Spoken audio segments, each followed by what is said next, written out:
Bonjour, déjà je voulais commencer par me présenter pour ce podcast. Je suis Aurélie de Brito, je suis facilitatrice en constellation familiale. Donc mon travail en fait c'est sur le transgénérationnel.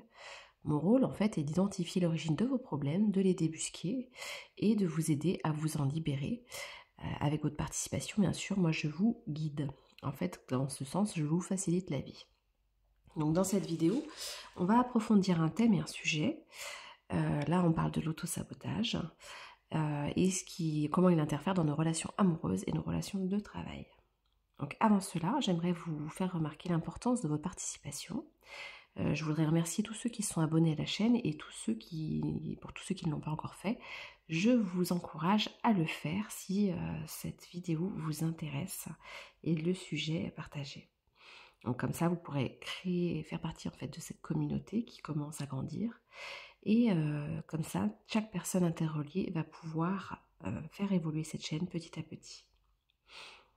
Donc c'est intéressant de voir tout cela. Donc merci déjà, grande gratitude à toutes les personnes qui commentent et qui participent à l'évolution de la chaîne. Merci pour votre écoute. Donc le sujet du jour, l'auto-sabotage en relation. Donc sous le regard de la constellation familiale.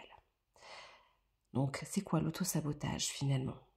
C'est quand on sabote soi-même ses réussites, ses opportunités et les possibilités que nous pouvons avoir dans notre vie.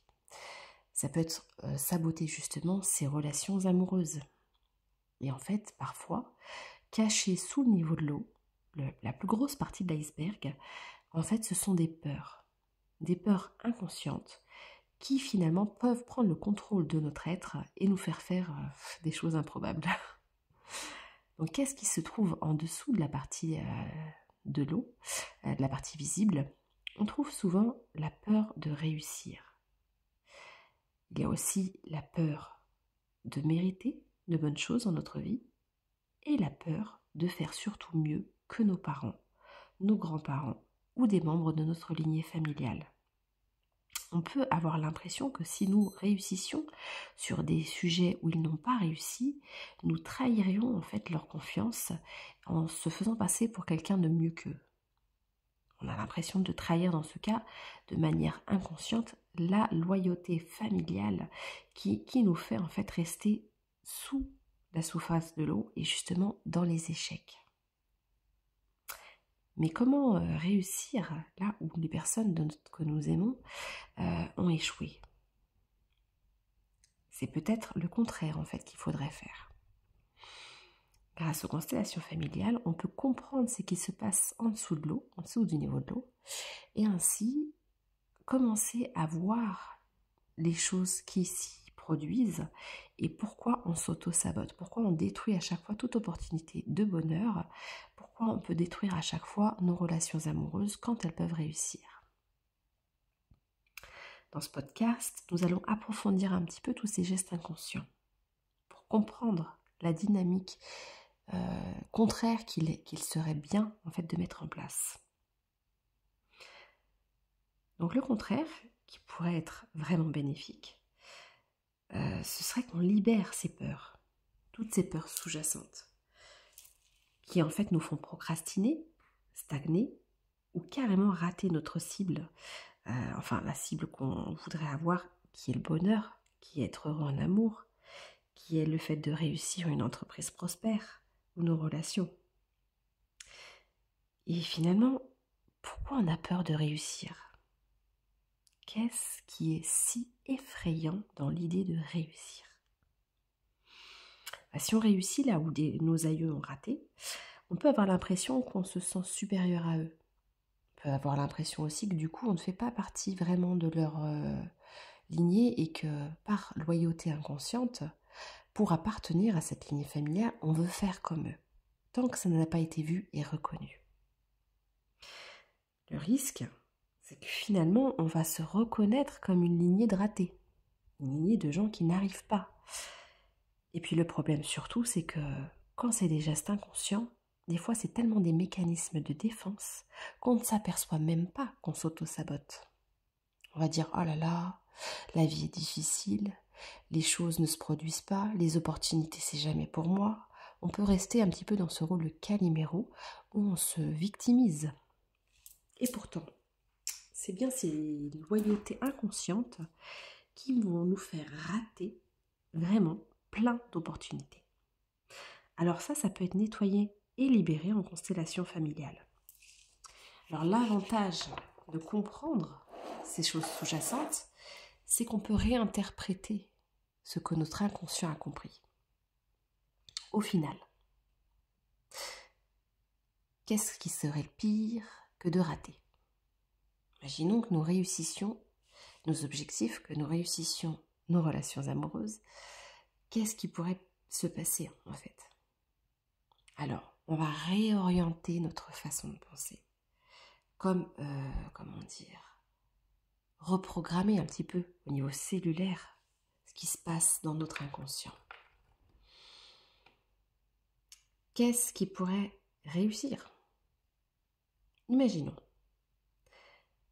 plutôt que ne pas se reconnaître dans notre lignée familiale, où il y a par exemple plein de gens qui ont raté leur vie amoureuse, on pourrait peut-être imaginer que nous sommes dans une course de relais. Chacun se passe le relais. On a couru tout ce qu'on a pu, on n'a pas réussi à passer la ligne d'arrivée. Mais un autre membre de notre famille peut prendre le flambeau. Et on peut imaginer toute une lignée, par exemple, de personnes qui n'ont pas réussi et qui se passent le flambeau les uns après les autres quand ils sont trop fatigués. Donc dans cette course de relais, chaque membre de la lignée qui n'a pas réussi à franchir cette ligne d'arrivée nous a transmis ce flambeau et ces personnes-là finalement qui d'effort en effort, chacun en fait de nos aïeux a réussi à pouvoir aider la lignée.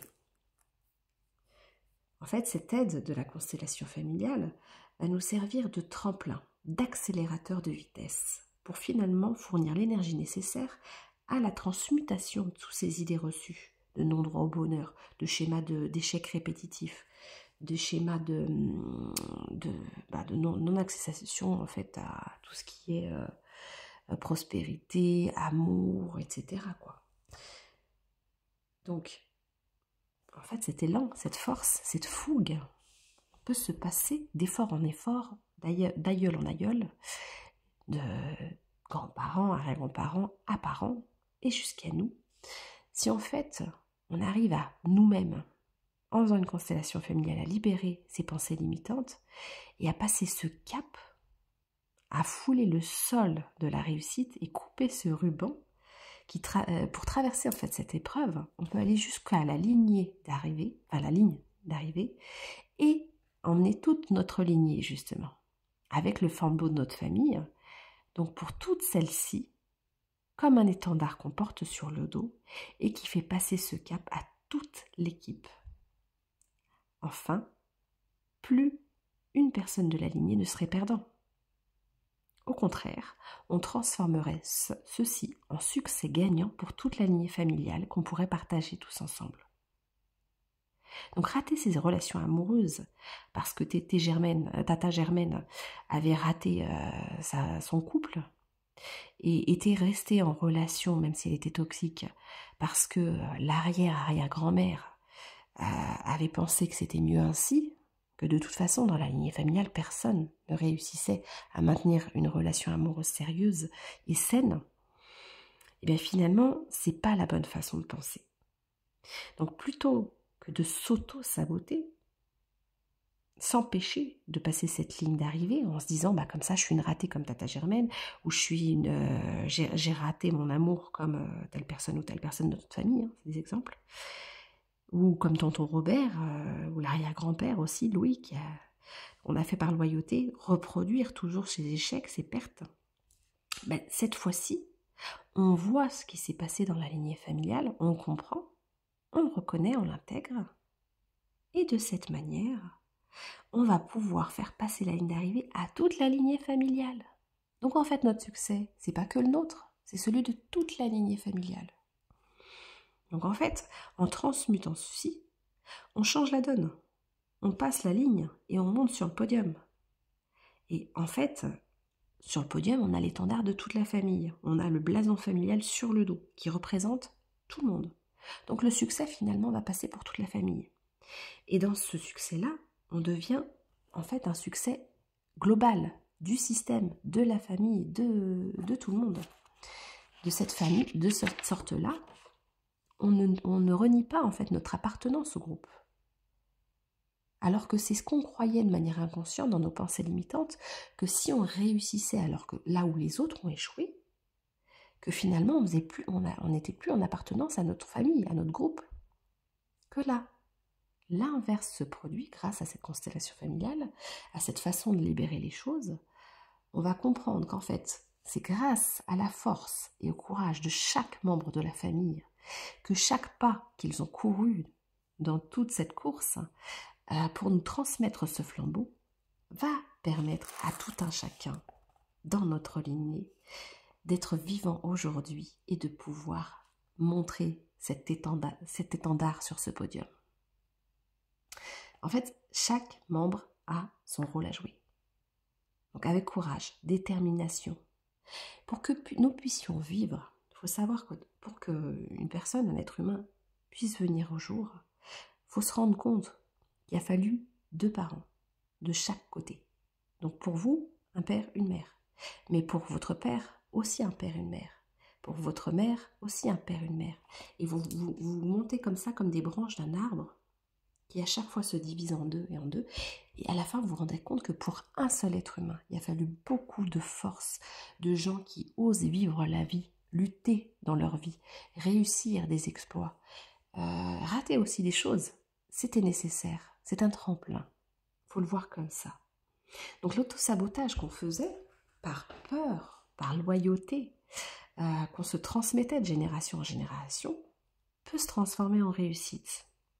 Car l'autosabotage, en fait, c'est simplement quand on laisse trop de place à nos peurs.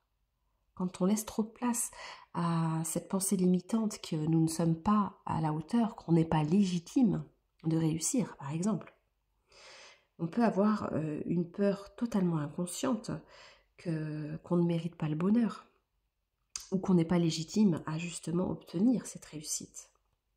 Pour comprendre en fait tout ça, pour lutter dans ce monde, il faut se rendre compte que du coup, on a chacun notre place et qu'elle est différente les uns des autres. En fait, chacun a son rôle, différent les uns des autres. Mais chacun est important. C'est comme quand on regarde un corps humain. La bouche, elle est importante. Le nez, il est important. Jusqu'au dernier petit trou du... c'est important aussi. Comme quoi, chacun a sa place, a un rôle à jouer. Et si on veut que le corps soit harmonieux, que tout se passe avec fluidité, il faut bien reconnaître le rôle de chacun, même s'il est différent. Donc les personnes qui ont raté, les personnes bonnes comme mauvaises, chacun avait son rôle dans votre lignée familiale pour venir jusqu'à vous, pour faire en sorte qu'il y ait une harmonie, une cohérence dans ce système familial. Et que tout le monde a sa bonne place et doit jouer son rôle au bon moment. Une fois qu'on comprend tout ça, et par des petites phrases de libération que je connais en constellation familiale, d'autres aussi d'ailleurs, on va pouvoir libérer cette allégeance à ce système familial qui nous faisait rater et s'auto-saboter, pour qu'en fait on puisse comprendre que toutes ces peurs, en fait, elles étaient juste non soumises à notre compréhension.